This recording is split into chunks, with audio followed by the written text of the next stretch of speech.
The relationship between Kay Thomas and Brett Carlson was often violent. Last February, it culminated in Kay's death. She was found bashed in this Torres unit in Hamilton. Her body was covered in bite marks, which Carlson claimed were love bites. In Newcastle Supreme Court today, Carlson was sentenced to a minimum jail term of 11 years. He'll be eligible for parole in the year 2006. Justice David Hunt found the pair had a relationship of chronic disharmony and that the night she died, Kay Thomas had provoked Carlson by saying he was to blame for his son's recent suicide. Justice Hunt also accepted Carlson had suffered brain damage in a car crash and that he had a problem with alcohol and was severely affected that night. Justice Hunt said those factors led Carlson to lose control and he accepted his plea of manslaughter on the grounds of diminished responsibility. I don't think that is fair. Kay's parents, George and Dorothy Hyam of Turkley on the Central Coast, weren't aware their daughter was in a relationship with Carlson. They believe he should have received the maximum penalty of 25 years jail. It was murder. There's no doubt about it, you know. Like, as far as I'm concerned, it was just out and out murder, nothing else. Jodie McKay, NBN News.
It's a fairly good condition feet. Yeah. Been well kept. Water drag. Oh, if you come around here, there's a whole bunch of them. Good on you, mate. In the bag. That's fine. Put him in. It's got a nice head on it.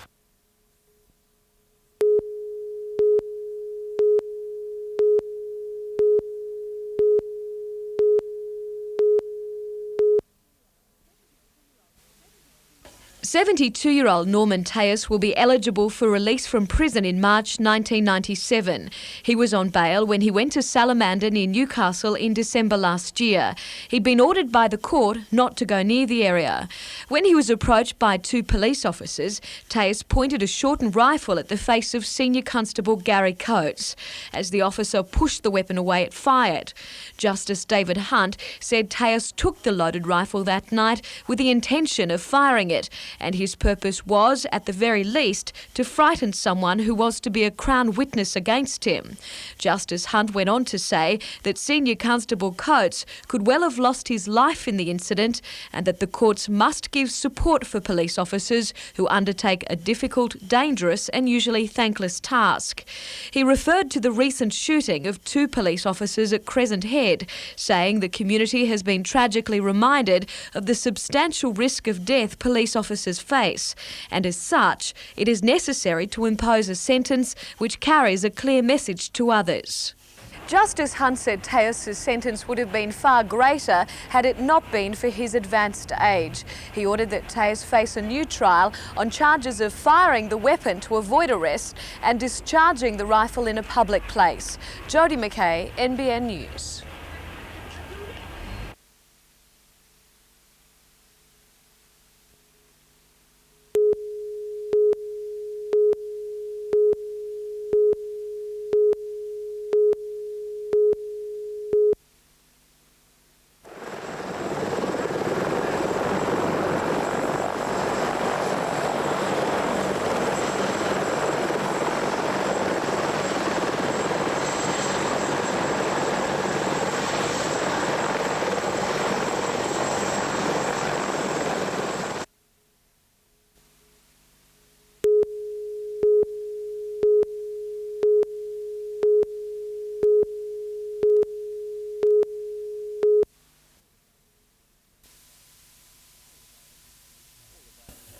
All available police cars and the dog squad were called to bushland near Wombrel on the Central Coast just after 3 this afternoon.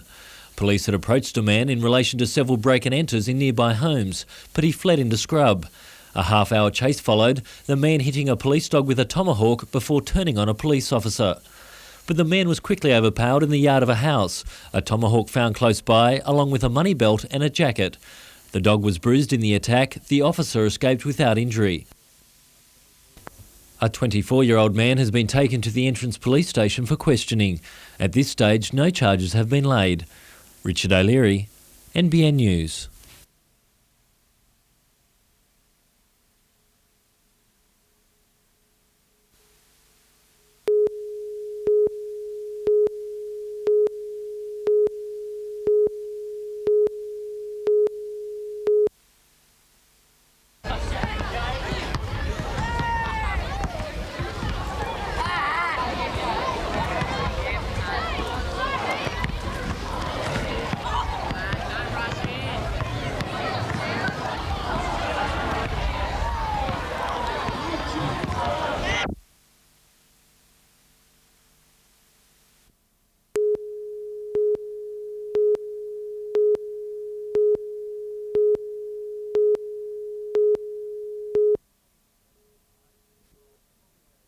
"18-year-olds Colin Dwyer, Mark Shaw and 20-year-old Nick Hoskins say they want to improve their lives with a better education.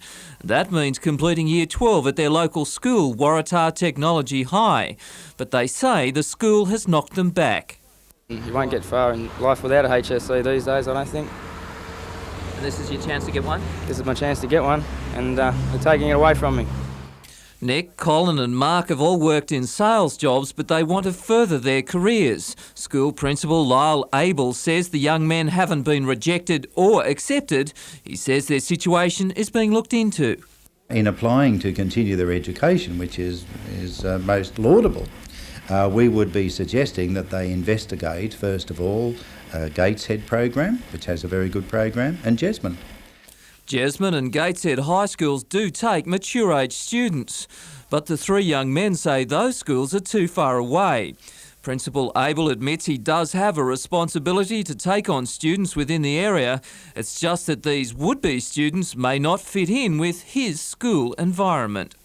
The school's got a lot of courses that we're interested in, and we can't see why we shouldn't be enrolled here.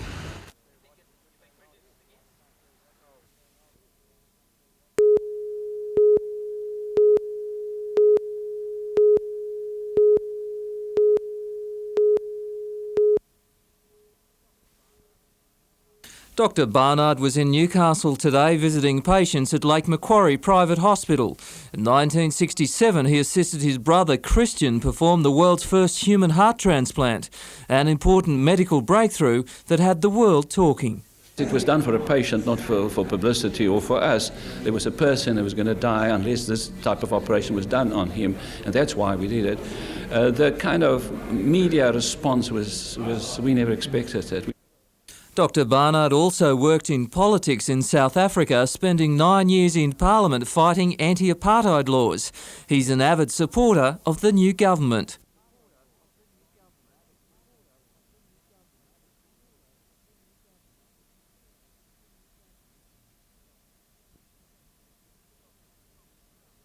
The doctor presented staff at the Lake Macquarie Hospital with an Industry Award for Excellence announced in Perth last week. The award recognises the establishment of a cardiac centre at the hospital.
TAFE teachers see this issue as the biggest ever threat to the vocational education system. They believe the state government wants to privatise TAFE by introducing competition. It's going to affect the quality of courses that can be offered. There's plans to cut courses, cut the cost of the publicly funded TAFE and create a series of private competing providers that won't be as well resourced as what we have at the moment. In 7 centres throughout the region today, teachers stopped work to hear of how the association plans to fight the move. Those against? Teachers voted overwhelmingly to consider strike action if their demands aren't met. They're asking for assurances from the government that the system won't be changed and that their jobs are safe. Yes, it's planned sometime early in November to proceed to a 24-hour stoppage if we don't get the satisfactory response.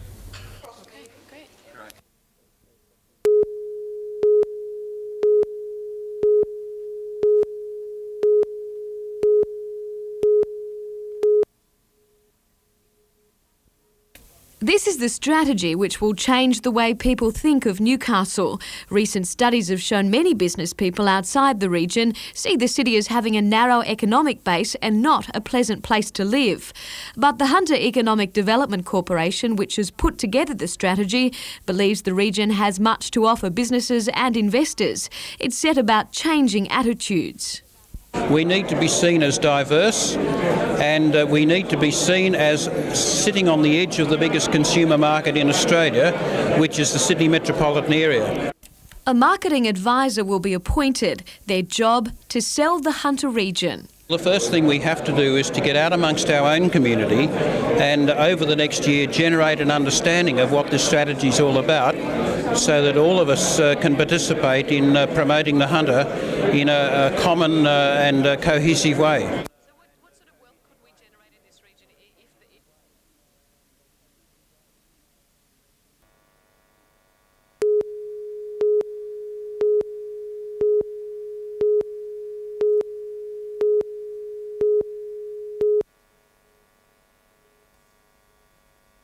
On most dairy farms, cattle are milked twice a day in sheds like this. The concentration of animal waste at those times can be harmful to the environment if the effluent gets into the local river system. And that's typically in the form of blue-green algae, odours and noxious sorts of smells. Philip Gary from Newcastle University has received a $40,000 grant to test a waste management system that could significantly reduce the amount of nutrient-rich effluent from dairy farms. Set up at Tokal Agricultural College's dairy, the wastewater is stored in a dam, then diverted to 2 trenches containing wetland plants. It's hoped the plants will break down the waste. We would expect that we would achieve substantial reductions in the suspended solids, the biochemical oxygen demand, and perhaps reduce some of the nutrients. The water is then transferred to another storage dam and used to irrigate the land. While the benefits of using wetlands plants at dairies is being investigated, Philip Gary is urging dairy farmers to contain the wastewater and use it for irrigation at appropriate times.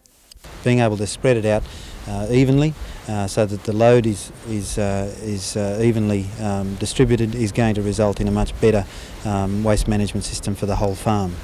Jane Anderson, NBN News.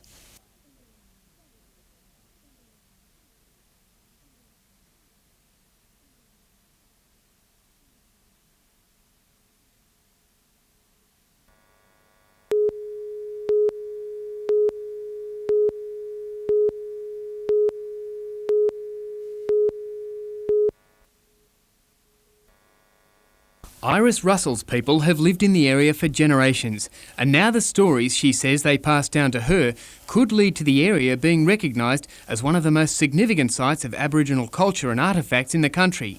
Well, I was glad that my people told me these things, because a lot of people doesn't know, a lot of things about Soldiers Point and what happened years ago. The Port Stephens Council plans to upgrade the caravan park as a $6 million tourist village with cabins and improved amenities. Long-term holiday van owners have been evicted, clearing the way for work to begin. But if the development goes ahead, it will have to work around sacred ceremonial and burial sites. An archaeological study is yet to be carried out to establish the extent of the area's heritage value.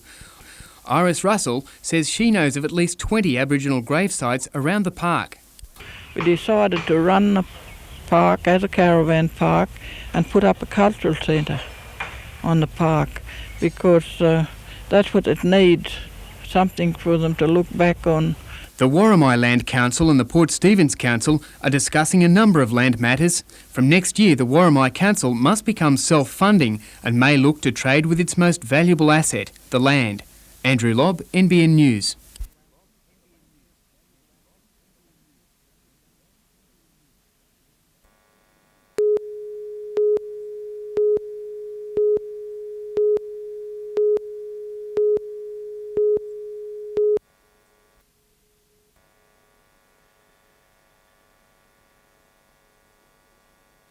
The World War II Catalina base seems to have left an indelible mark on Rathmines. It was about that time too that the first Rathmines Public School opened in a converted weekender. Now the old flying boats have found their place into the school's emblem and patterned into the playground. As well as adopting the Catalina, the school can for the first time in its history boast buildings of its own, fixed classrooms, not the demountables which have served students for half a century. I can assure you that the total school community, and especially our wonderful students, will benefit well into the technologically driven future in this magnificent facility. The school's first teacher, Mrs. Keitha Blatchford, was guest of honour among the dignitaries. The $2.6 million complex now caters for 400 students, with the area having experienced a population boom over the past 10 years.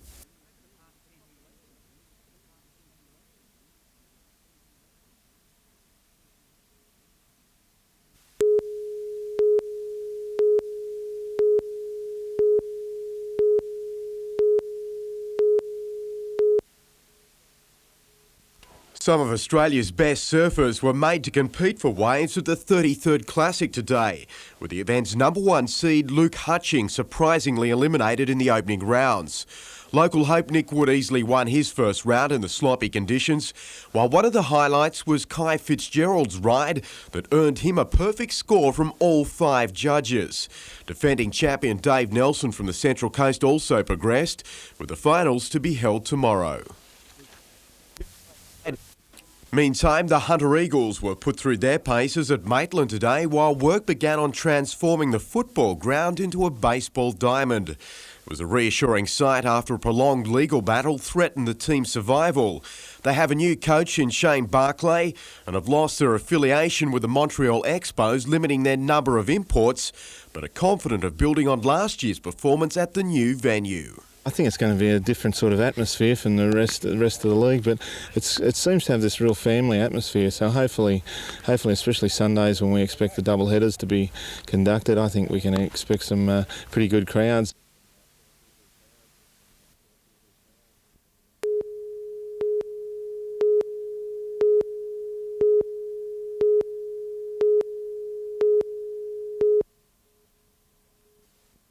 The Strikers got off to the best possible start through Sean Cranny, and things only got worse for the Breakers. Rob Brown followed his effort up minutes later to give the home side a 2-0 lead at half-time. A mistake at the back by Gary Wilson in the second term gave Cranny his second, much to the dismay of a bewildered coach. The Strikers' fourth goal was all class from Frank Farina, scoring his second of the season. Brisbane's fifth again came from an embarrassing mistake, a moment to forget for Adam Fiddick, as it was for former breaker Robbie Middlebrook, who was sent off in Wollongong's loss to Sydney United. The youth side also lost to Brisbane with as many as 3 players sent from the field.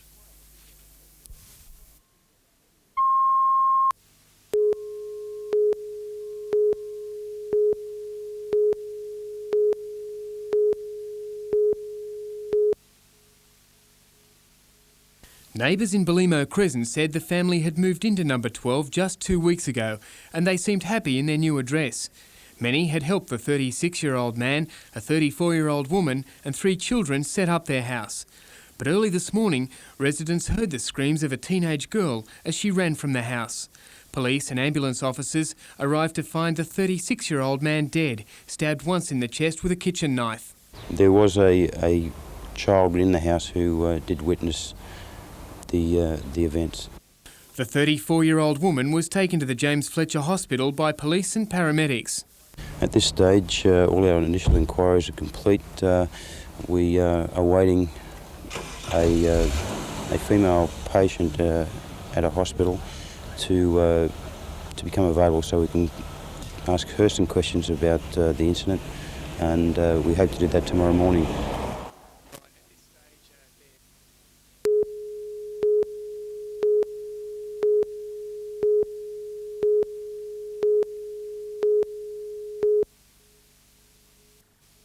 The plant went into full alert about 5:30 when exhaust fans in the coke ovens malfunctioned.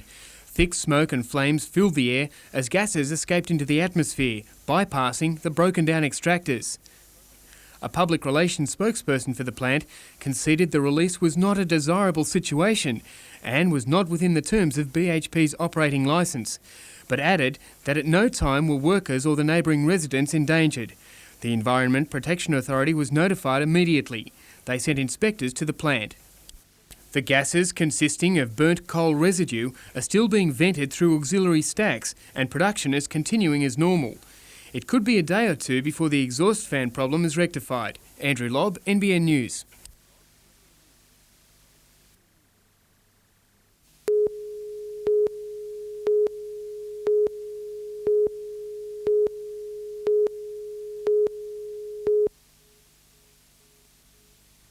Detectives say the robbery bears all the hallmarks of an experienced and organised gang. The investigation picked up a trail at the rear of the building, leading across the rooftop of the Jewel shopping centre. After removing roofing, the thieves would have had to lower heavy safe-breaking equipment to the floor below. Well, it appears that during the night a number of offenders have broken into the shopping centre through the roof, and once into the shopping centre broke into a safe and stole a moderate amount of cash. More baffling is how the intruders escaped the scene. Police are seeking help from anyone who may have noticed a suspicious vehicle in the area. If there's any persons that were in the vicinity of the Jewel shopping centre during the night, perhaps they may have sighted some suspicious persons or vehicles, and if they have, they contact the Wartown Detectives or the Newcastle Major Crime Squad.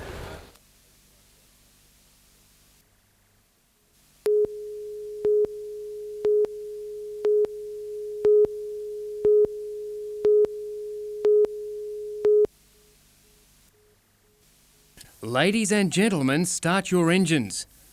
Madawi and its rural surrounds north of Newcastle is quite at home with the hum of ride-on lawnmowers, but there's nothing quite like the annual Lawnmower Grand Prix. They take off in a cloud of two-stroke oil, then quickly settle down to a snail's pace. All but a few, that is. The owner of the so-called Pink Panther claims his machine can clock 60 kilometres an hour. When this rig's engine blew, it was replaced with a chainsaw motor.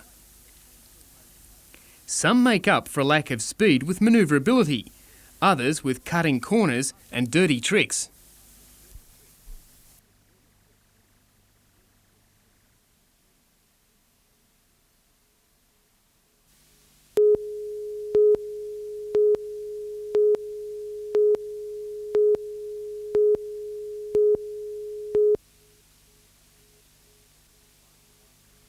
Martin won the national title in March last year, and the State Series marks his return to competitive wave sailing. With the first round called off due to poor conditions, 50 of the state's best finally got a chance to bounce through the whitewater. Martin came out on top with another local, Dean Hendy, third. Round 3 of the 6-event series will be held at Soldiers Point on the Central Coast on November 19. It's Robertson and Pine. They start to have this battle once again. Maitland's Stu Robinson has completed a dramatic week, winning the latest round of the Super Sedan Top Gun series. 7 days ago, he was involved in a rollover which severely damaged his Falcon. After some intensive repair work, he withstood a strong challenge to win the 20-lap final ahead of series leader John Pine and John Brown.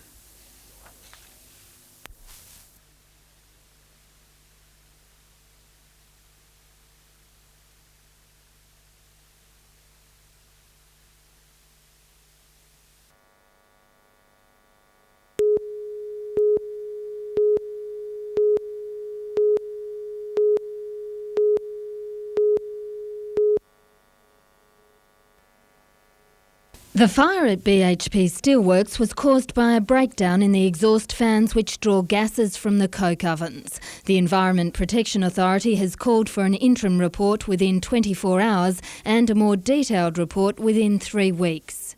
Obviously, when there's a breakdown like this and the emissions from the coke oven are largely uncontrolled for a period of time, well, that is of great concern for us. In August this year, the EPA put BHP on notice that it will need to reduce pollution emissions. The company has been asked to prepare a health risk assessment of coke ovens emissions. George Dodd says the incident yesterday has cast a shadow over any proposal to extend the life of the coke ovens beyond the year 2002. Obviously, all of this adds to our concern about the ongoing life of the coke ovens, and we will be factoring that into our negotiations with BHP when they resume it in December after the completion of the health risk assessment. Mr Dodd says BHP is operating 1960s equipment in a 1990s environment. He says Sunday's fire highlights the dangers of using old equipment. Jane Anderson, NBN News.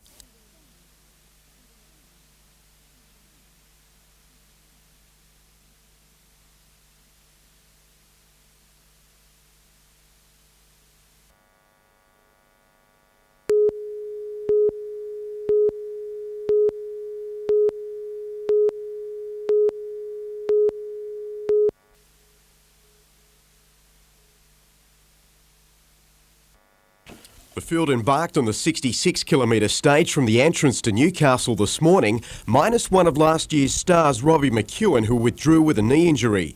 It was the first time the Classic had been in Newcastle for 4 years, with the city represented by Dean Jones and the New South Wales Sport and Rec team.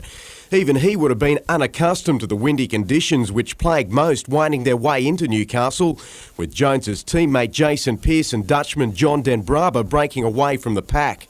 But they were reeled in 3 kilometres from home, with Hunt and Reid fighting out a sprint finish, the latter taking the stage and making a premature exit from the saddle. Reid wasn't hurt in the fall, but his bike was badly damaged. This afternoon, the 17 teams were put through an individual time trial, twisting its way through Newcastle's King Edward Park. The testing 3.6 kilometre incline was conquered by Englishman John Tanner in 5 minutes and 22 seconds, with his countryman Hunt just 2 seconds behind. The placing allowed Hunt to consolidate his position as race leader, capping a good day for the English. Yeah, we're all going well and we're all working together and it's working out great at the moment. The Classic heads from Newcastle to Singleton tomorrow with another road stage, with a criterium around the Bayswater Power Station to follow.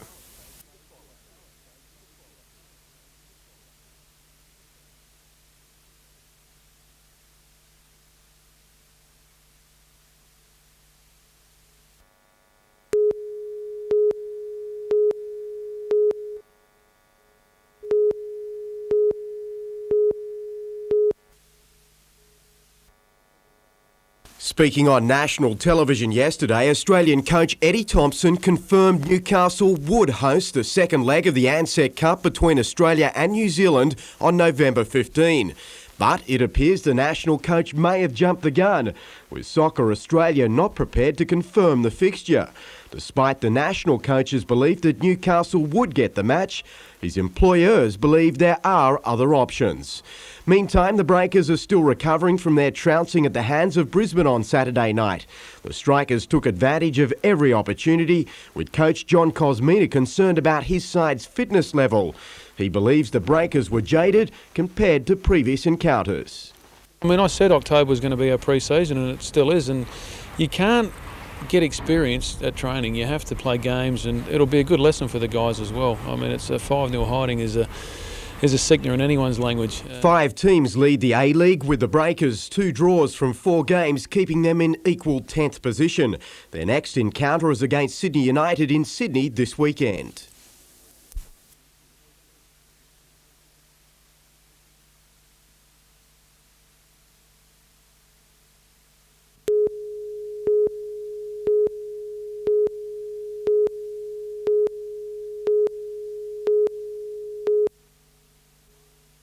It was, according to police, a well-planned and executed robbery which netted the thieves the weekend's takings from one of the busiest clubs on the Central Coast.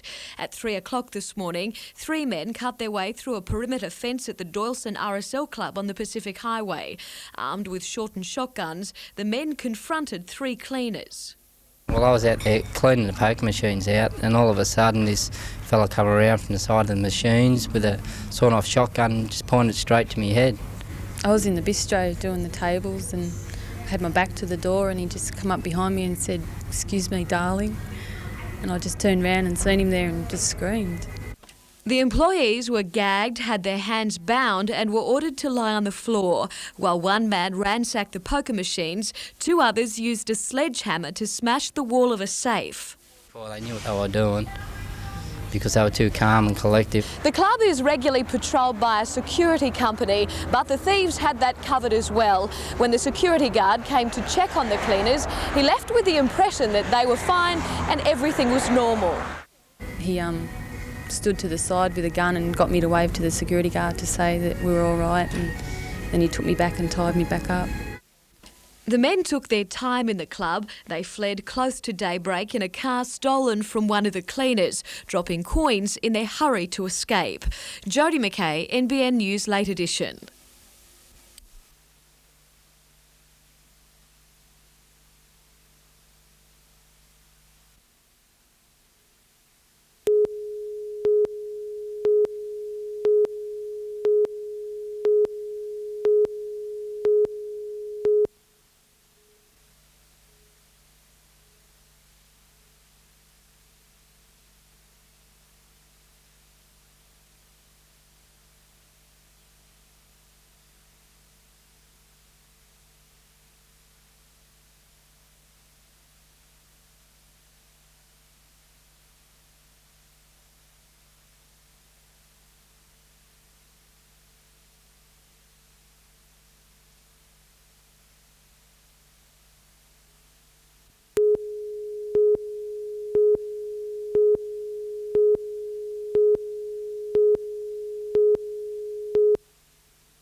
Wilson Tucky is the first in a succession of high-profile opposition spokespeople to visit the area. John Howard is booked in as the coalition gears up for the election. I think we'll be going to election late March, personally. If the Prime Minister could make it later in the hope of something might be going to turn up, he'd hold it later. As Shadow Minister for Veterans Affairs and Defence, Mr Tucky toured the Williamtown RAF base, part of the Patterson electorate. The Liberal Party needs a 3.4% swing to take the seat from Labor's Bob Horne. It's seen as a key to winning government. A recent outburst by the Prime Minister that the goods and services tax was back on the coalition's agenda has been totally rejected. Are you proposing a GST? Oh, certainly not. I mean, we got that message last time. Polling in Patterson after the last election showed the GST was one of the main reasons people voted against the Liberal Party. Meanwhile, it seems Iron Bar Tucky has tamed his tough man image, keeping out of the limelight in Parliament. Of course, I'm getting a bit older and a bit more mature.